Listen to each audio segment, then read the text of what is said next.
CFO now on the blue side. They're going to ban out Maokai to kick things off. Gragas removed by MKOI.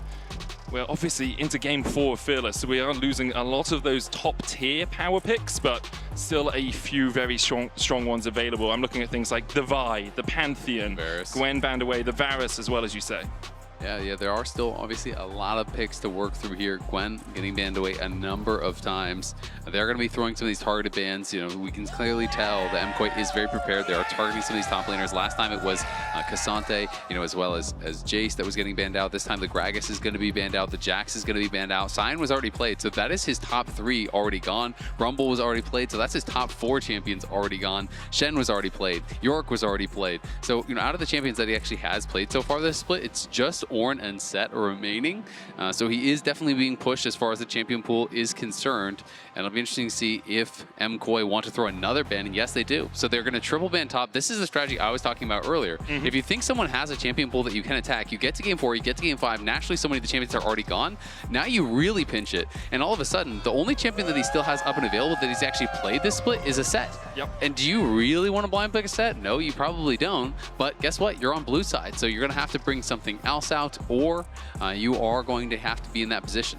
But because you have focused on the top lane in all of these bans, you leave the Pantheon open, and we've seen just how strong this pick can be, especially teamed up with something like an Ahri if you want that pick potential. Vi coming out from MKOI, they're going to lock in the Kalista, yet to win here at MSI. Yeah, I'm really not a fan of Kalista. I don't think that, you know, it's a bad pick by any means, but people have really kind of developed this strategy of basically just playing, okay, someone goes Kalista, we're going to pick Poke, and we're going to outrange you. And the 2v2 all of a sudden becomes very, very difficult. Kalista has gotten a number of nerfs over the last couple patches, which have really brought down her power as far as some of the damage, even some of the HP, her tankiness and stuff, and survivability. So it's harder to force the all-ins, which really was the way that she kind of came back in some of these matchups where you are outranged. So to me, champions like Ashe become really, really high priority. I think that Nico becomes really high priority because these are the kind of picks that really make Kalista struggle. And yes, you can still have that team fight impact, but it is very hard when you're getting heavily outranged, and Victor, I think, fits alongside that. You know, if it were me, I would be thinking towards, you know, Nico or even that Ashe.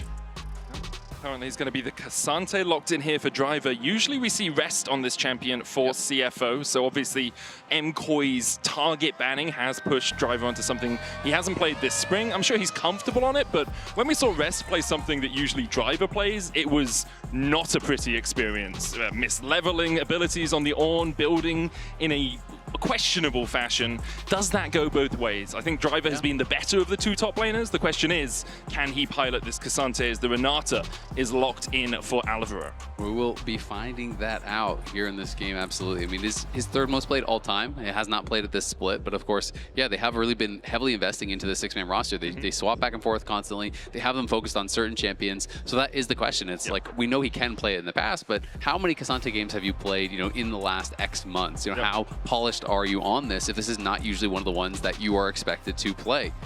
So it is going to be interesting. Lucian being banned away, so concerned about the potential of a Lucian Nami or something along those lines. Yeah, I mean, Nautilus is still available if you're looking for an engaged support here for CFO. Obviously, the Renata kind of mitigates that a little bit with the hostile takeover, with the handshake, with the bailout. Kalista Renata, a pairing we see very often. Senna will be the 2nd ban for MKOI. It's an Ahri taken away by CFO. No real surprises there. Vi Ahri is a tale as old as time. Yeah. The pick potential from that combination is just too powerful. Yeah, that is absolutely the classic. You know, with the Senna as well as the Lucian getting banned out again, I am thinking more about champions like the Ashe.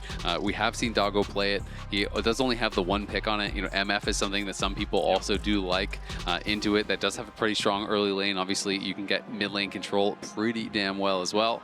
That is a long way to travel there to come see some CFO. So a lot of supporters in the house. It's been great to see, you know, not just, you know, FlyQuest and some of these kind of more regional teams getting support, but we have had fans from all over the world here in Vancouver coming out to support their squads, which you love to see, as Orianna is that final ban. And now, if you're a CFO fan here, you're delighted with how things have been going. 2-1 up against MKOI. The last time CFO or anyone from the APAC region took down one of these major regions, you know, the LTA North, LCK, LPL, or LEC, in a best of 5 was 2012, Azael, 13 years ago, when TPA beat Azubu Frost, Azubu Blaze. I can't remember which of the Azubus it was, one of the 2. But all the way back in that World Championship, a huge time ago, it was Frost. It was Frost. And now we'll see if MKOI are the ones to suffer the fate of Azubu Frost. Renekton locked in for them into that Cassante. Smolder being hovered by CFO, but they will go instead towards the Aphelios. Fresh Aphelios, wow. Okay. That is some confidence to actually slam this down. So they're not going the route that I kind of expected, which was more you just outrange, you outpoke.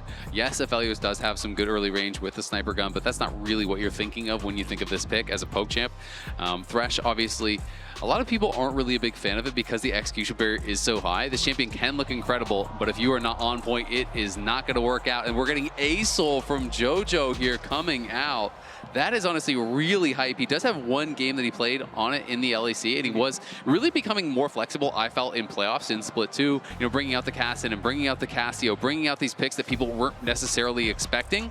This is a very slow pick, though, and it is paired with some really early game and aggressive picks.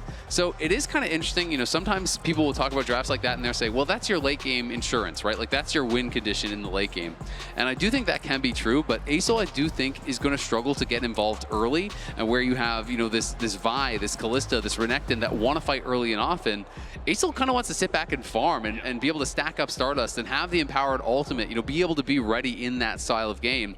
So if MKOI do kind of let up on the gas a little bit to buy time for JoJo to scale, well, guess what? You're also letting the Aphelios scale. You're letting the Cassante, the Victor also scale, which are also really, really powerful. So it does feel a little bit disconnected from what the rest of the draft does. That being said, you can still fly in when the rest of your team is diving, you know, drop the ult aggressively, try to play it in that style, and we'll see if you can make that happen. That's the thing, you do have a big AoE stun, right? And that can be really powerful in team fights. And then if you get the 75 Stardust stacks, you get the larger one that has the massive burst of damage going out from it in that ring.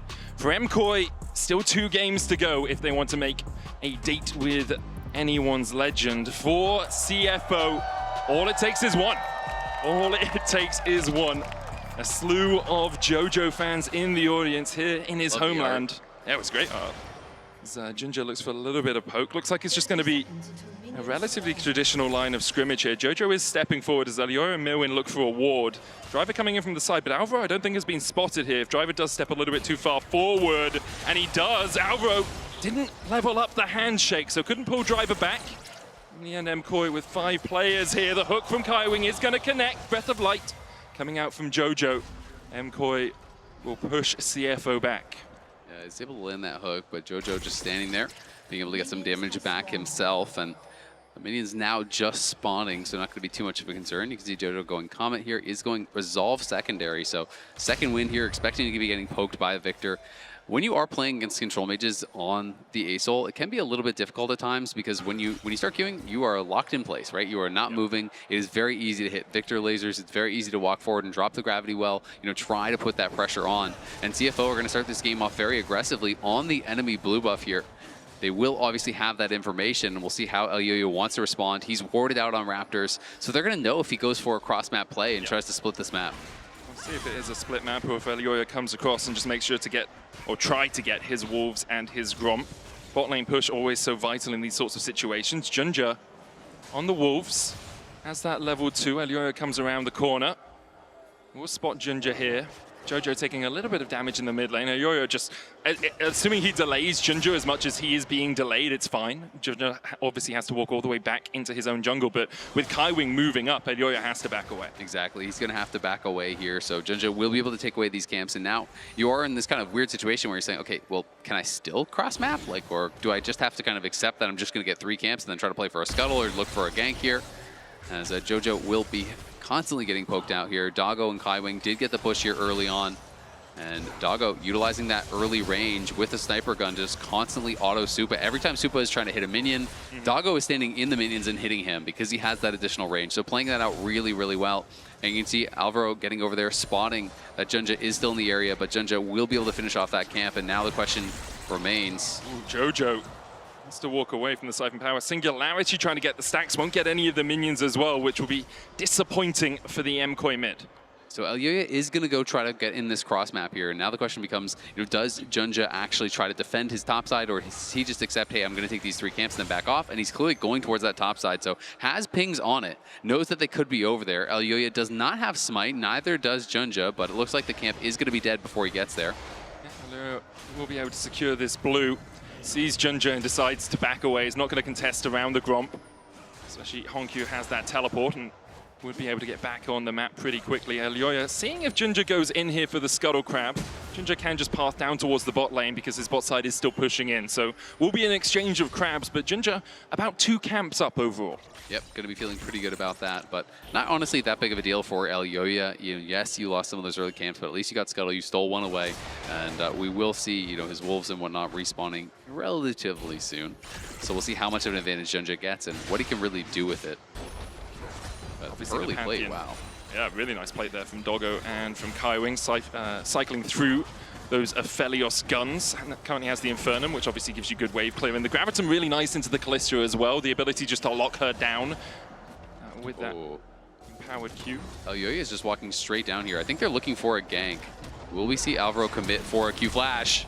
Flash away from Kaiwing. Alvaro was trying to time it at the same time as the death sentence was coming out, so that Kaiwing was locked in that animation. It's one of Thresh's main weaknesses, is the fact that his animation is quite long on that death sentence. So you can manage to catch him out while he is stuck in that animation. Elyoya passing through the mid lane here.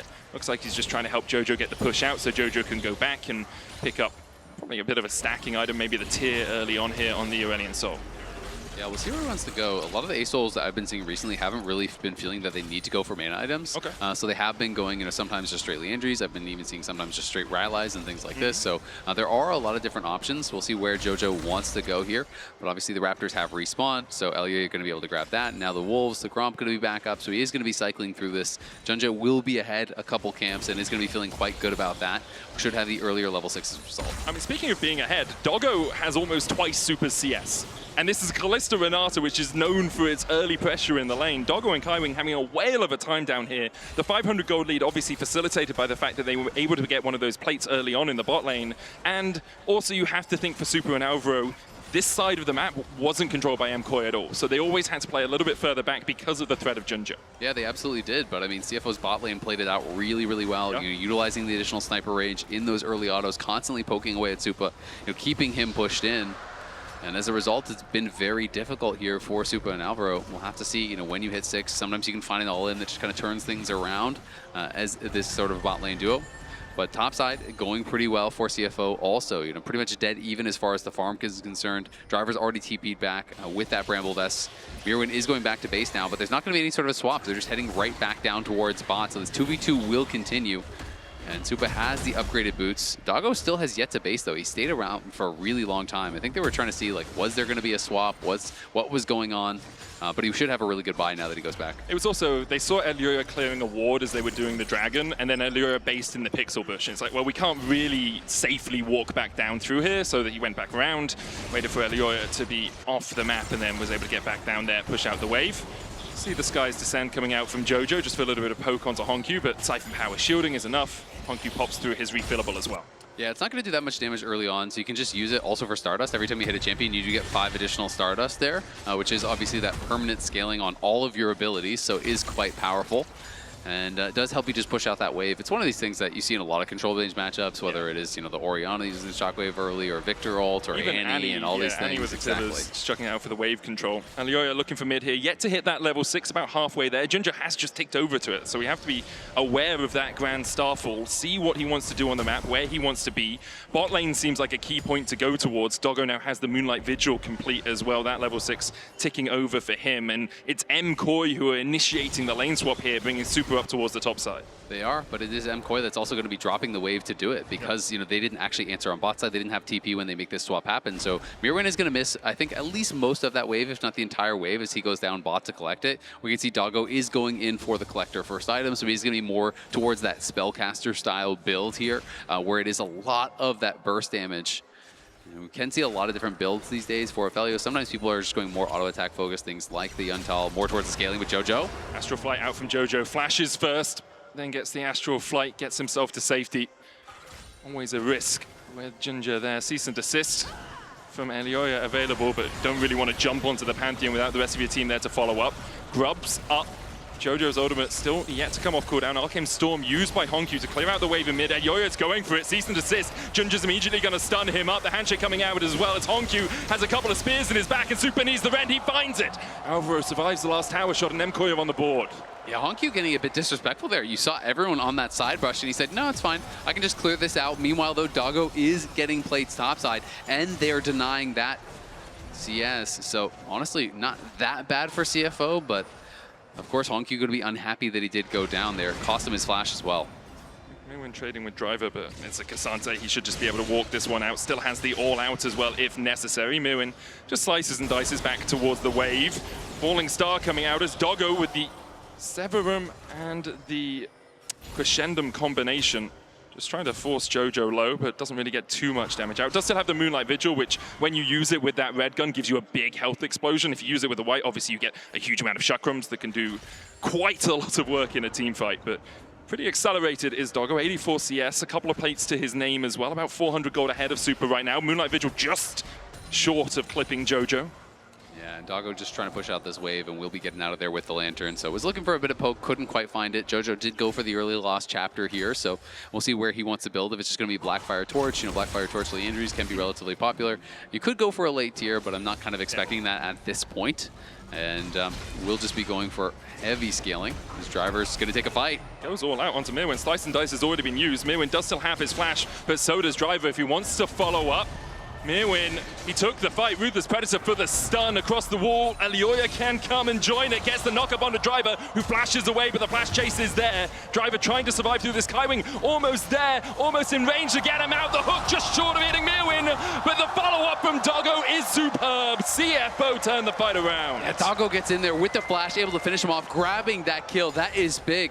Mirwin, though, was sidestepping so many abilities from Driver. Honestly, it was going to look like a pretty easy solo kill to me, but Mirwin was just dodging back and forth, dodging so many of those Intofo strikes and was able to survive. But that survival ended up kind of baiting him in a little bit to try to turn this around, and Doggo and Kaiwing get down there. At the very least, they do get the flash. We can watch this one more time, though. Pathmaker doesn't connect. He goes all out, and then look at Mirwin constantly sidestepping here. This Pathmaker not quite connecting. That Q going to be sidestepped. This one was tried to be sidestepped, couldn't quite actually do it, though, because it was fairly wide. Then the Q3 misses as well, and this is where you're thinking, all right, MKOI have turned it around. They're going to get this kill, but in comes the bot lane. Driver going aggressive even with that Pathmaker. And then you can see the root there from Doggo coming in with the Gravitum, flashes forward, finishes him off, grabs the kill. Gonna be really happy about it. Doggo has just been so incredible for the team, and they're looking again. Gonna land there as Alvaro pulled back with the face call. Hostile takeover is gonna hit onto Doggo, but only him, and doesn't really do too much when he switched across towards that Gravitum gun. Smart move there from Doggo just to change the weapons before he was hit with that Berserk. CFO doing a really good job on the map once again, reminiscent of game one where although MKOI are making some plays, CFO always getting a lot on the rest of the map. Ball breaker coming in from Elyoya. Alvaro forced away. Elyoya taking a fight here, basically on his lonesome. Jojo can come in with a falling star, looking for the stun. Will land it onto Junja, but MKOI unable to press forward any further. They're not, and their recalls got delayed again, so look where Supa is. He's still not recalled. He's back by that tier 2 tower. So guess what Doggo's doing? He is farming plates. He is denying minions. This has been a theme throughout the series, their ability to push in these waves, to play with pressure, to deny experience and resources from MKOI pretty consistently throughout. And as a result, it's plus 20 CS, it's plus a kill, it's all 1,000 gold almost here for Doggo, and he's going to get this first tower here quite easily, you have to think. They're up 2K at 12 minutes in. And they've taken all of the neutral objectives as well. 3 grubs, 2 drakes. CFO in such a strong position here. MKOI have been left reeling, and they're trying to get things back on the map, but as you can see, like, their early game pressure hasn't given them anything. No. And now you're really reliant on Jojo getting to a point where he's scaled up, but he's only sitting on 99 Stardust stats right now. You need that number to be well up above 200 before you're really doing a lot of work on the ASOL. Yeah, absolutely. It is going to be tough. You're trying to think about, okay, what is the X factor here? Where can we find plays? Where can we make things happen? Because CFO does outscale you. Yep. Yes, you do have the ASOL that can absolutely be a game changer, but Victor is no slouch. The Aphelios, the Cassante, these are all champions that scale incredibly well. You know, do definitely give the kind of scaling advantage in the support role to MKOI. I do think that Renata can be really powerful, can be a game changer, but we'll see what they can get done. Doggo has just been incredible throughout this series. You know, hadn't died in either of their wins. Of course, you know, obviously did lose that last game, but again, looking really comfortable and off to a great start. Now we're going to start pushing through this mid lane. Already 5 plates gone on the bottom side as CFO secured the first tower of the game. Let's take the second here in mid, and we'll manage to take it. 2 off top as well. Super! Moonlight Vigil. If that long-range Q had hit, he would have gone down. Doggo just absolutely gliding on this Aphelios right now. Yeah, he is feeling really confident at this point. Kalista has been struggling so far at MSI. 0-6 now at MSI. And we'll see if we can get the first win here for Supa. He's going to need to do it. Pick up that first win for Kalista at MSI, or their team's time here is over. Jojo, you can see with that upgraded ultimate, and that is where you really want to fight. It is going to be the Blackfire Torch that he does grab. And so we'll see what he's going to be able to get done. You know, that first fight that you go for, probably going to try to save it here for that next dragon and maybe try to make a big impact there. One of the things you can do is really put the pressure on the Acel and try to force them to use that ultimate. Cease and desist onto Honkyu, who puts down the gravity well. Will land the double stun, but doesn't get out of it in time. Ginger now. Oh, flash from Elioya, just short of catching Ginger. Smites exchanged as they both look for the slow. TP coming in behind here as the Falling Scar was used in the mid lane. Alvaro looking for Kaiwing and Doggo. I think it was just an engage from Doggo and Kaiwing, really, that forced Jojo to pop that ultimate. And that's exactly what I was talking about. If you can put pressure on the Acel and force them to use it when it's not a team fight, you lose so much power. That ultimate is ridiculously strong. And when you have the upgraded ultimate, that is the kind of game-changing ability that you do have. So Doggo and Kaiwing, I really want to see how they were able to actually force that out, but still, good play from MKOI. Yes, they couldn't find the Q flash to follow it up, but they did get a kill on the top side. They knocked down Honkyu. Mirwin not feeling confident to actually step out of the brush, doesn't know if anyone's behind him, so he's just going to watch the tower fall. Also, the risk of the Grand Starfall always there from the Pantheon, can just jump in, especially when the tower's low. He jumps in, autos the tower, and then you're in a 2v1 without the safety of your turret. Doggo and Kaiwing having absolute whale of a time in this game. 3K lead for them. And for MKOI, it's looking really bleak. For the APAC region, though, for the first time since 2012, on the brink of a best of 5. A win against one of these major regions. Breath of Light coming out from Jojo. Arcane Storm used by Honkyu just to harass him down and clear out the way. Also cancels the channel, so it is going to be able to interrupt that Acel Q. One of the things that is kind of nice about those interactions, but still, they get the flash off of him. They're putting pressure on Honkyu. This is the way that MKOI have said, this is how we're going to come back in the game. Force the Victor out to the side lanes, obviously not a very mobile champion, and then prey on him with that Vi. That is your ability to try to pick someone off, to constantly create opportunities to get kills, to buy time, to create pressure, because clearly you do not want to be fighting around this bot lane right now. Supa is woefully far behind. Doggo is going to be closing in on his IE, it feels like. He has the expensive components already. He's 1.7k ahead. And if he can have a good fight, it could just be curtains for MKOI. So they have got to make sure they are locking him down. And the big question now for MKOI is, do you fight third Drake? It would put CFO on Soul Point if they take it, obviously. I think no. I think you are too far behind. But then the looming threat always is Soul. They can just force you into every fight, every 5 minutes around that dragon. It's so hard, right? It is a really difficult answer, but like Ocean Soul for Cassante, well, you're probably going to lose the game. But at the same time, if you show up this far behind with no empowered Acel ult, it is really, really tough. Flank attempt here by MKOI. Elioya goes in. Doggo flashes away from the cease and desist range early. Jojo joining the fray. There's the cease and desist onto Honkyu. The stun follows up. Super and Alvo chasing in as Doggo unleashes with the Severum Crescendo, but he's taken out. Elioya falls as well. Junja's the one to get the kill. Super with the bailout on him. It expires, and Junja can't quite get the damage. The spear off to the side. Alvo's going to get chased out by Honkyu. Mirwin flashing forward across the wall, looking for the stun there as well. Alvo surviving. Jojo trying to rejoin the fray. Mirwin will take one. The Astral Flight forward as Kaiwing flashes to safety as well. Rifthold will get the charge into mid. The tower will go over to CFO, but MKOI have shown a brief sign of life. I mean, that is huge. They're able to get a lot of kills there. They get both the summoners off of Doggo and get the kill. Alvaro was able to get out with almost no health. Multiple members there from MKOI surviving. This initial engage, the flash looks funny, but he's trying to stay out of range of the Vi ultimate. But then Supa says, you know what? I can close the gap. I'll do it myself. Throws in Alvaro, goes over. The bailout is there to protect him. And Supa able to survive on the side. And then Alvaro, they're saying, all right, well, at least we can get a chase down here. At least we can get a kill here. But Supa there, quick cleanse, hops to the side to avoid the Comet Spear from Junja. That would have executed him absolutely. And then Alvaro, well, surely you're going to get him. No, because Mirwin arrives, comes in with his flash, able to peel as well. That is really big. They get the kills. The bot lane both survive with a sliver of health. And now MKOI back with a new lease on life, but they will still be losing the Dragon, and that looming threat is still there. Doggo has the IE now as well, and he is right back to pushing. Yeah, you're still not in the game. You are still massively behind as MKOI. You need another couple of fights like that if you're going to get back into it. Great for Super that he picked up the shutdown goal, but it's still a massive lead for Doggo. Falling Star coming out from Jojo. Astral Flight will get him across the wall and out of Driver's clutches. The mid lane tier 2 very low here for MKOI. They've already lost the tier 2 on the bottom side alongside Soul Point. And even though MKOI have just won that last fight, the gold lead extends to 3.4k for CFO. Yeah, just the pressure on the map has been relentless for them. Every time they get ahead, they really are playing the map well, moving around, pressuring these towers, denying resources, stealing away jungle camps. You know, Driver even being able to get up towards that top lane and defend the tier 1. Use the all-out a bit early, though. You definitely wanted to save that interrupt for the Astral Flight to try to interrupt that. I think his thought process was, you know, I could immune the stun from the ulti with my all-out and then maybe get him with a Q3 to try to interrupt there. But Jojo does get away and is critically close to that 200 stacks. You have to think having that empowered ultimate pretty soon again. Yeah. And does have a second item now. So he does have the Rylai's in, has hit level 13. So Jojo definitely the hope here. And MKOI gonna need him to step up in this big moment to try to turn things around, right this ship somewhat. It's taking on a lot of water right now. Good thing for MKOI is they have a little bit of time before that Ocean Soul rears its head for CFO. The Artican, though, up in 25 seconds.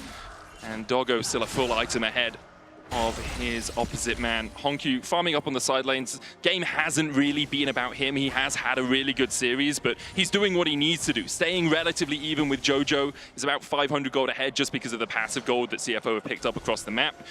Even though he is slightly behind in farm. Has that Seekers as his second item, but isn't going to go straight towards the Zhonyas.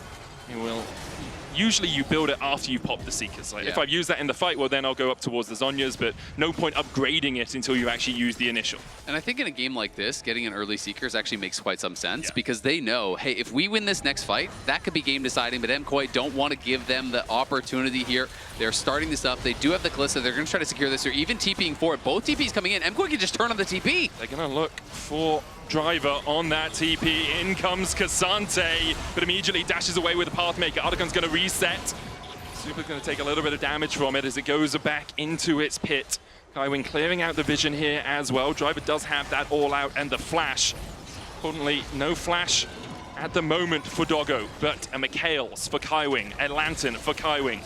Driver stepping up again into Alvaro.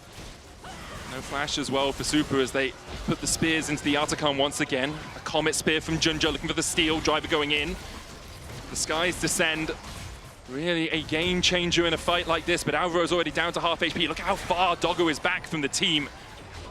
That's the safety of his tower there. Astral Flight forward from Jojo, trying to get onto Honkyu, gets the knock-up, and Yoya down to half HP though. Junja dashes back in onto Super. Alvaro with a hostile takeover is going to land it, but not onto Doggo, and that's the key target. Mirroring with the Dominus looking for the flank position, but he can't find it, so MKOI have to disengage. Honkyu still chasing and can't quite get the damage in. There's the stopwatch, but here comes the Grand Starfall. The bailout enough to bring Jojo back, but Doggo has a Moonlight Vigil, and he's sending MKOI to the grave. The dash in is not enough for Mirwin as CFO come out on top. MKOI tried to force it here. They bet their game on a battle over the Otacon with the empowered Asol ultimate, but they cannot make it work.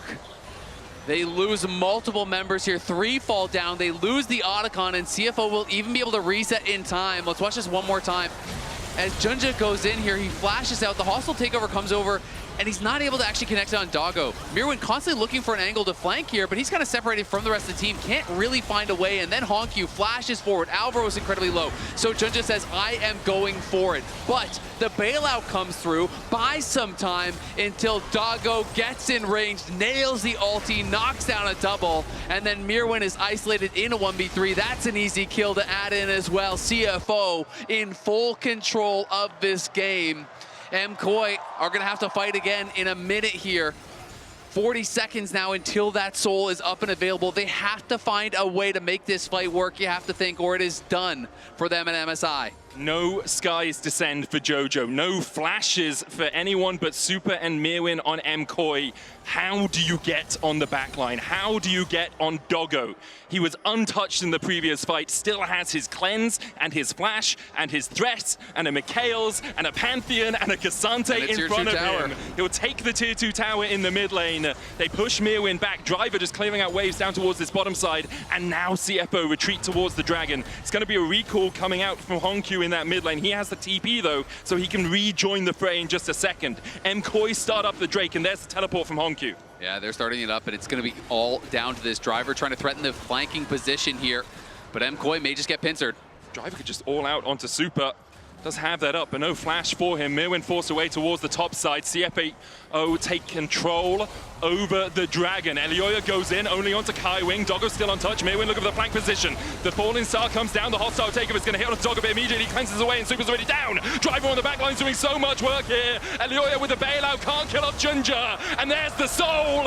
And the soul of EU is ripped right out of their very bodies. CFO cleaning up the fight and looking for the Grand Starfall to make it the ace. Comet Spear just wide. Ginger can't see over the wall. Mirwin with the slice and dice. Kaiwing with a lantern flash, and Mirwin will not be allowed to survive. It is a clean ace, and the question is, what more can they go for? Elioya critically during the bailout stole the Dragon, so Soul did not go over, but still 5 for 0 here. They're gonna crack the base as well. CFO are looking incredibly strong, but that smite from Elioya, the only thing huge. that I think keeps some hope alive. MKOI started this up very, very early. They go in here, Elioya goes forward, it's a great stun that comes across from the ulti from Jojo, but then he gets pulled over the wall by Driver. He's isolated, he's knocked down immediately by the Cassante, and it becomes a fight on two sides. Elioya, last seconds of the bailout, steals away with the smite. Had he gone down again, it would have been absolutely over. Still, it is a dire situation,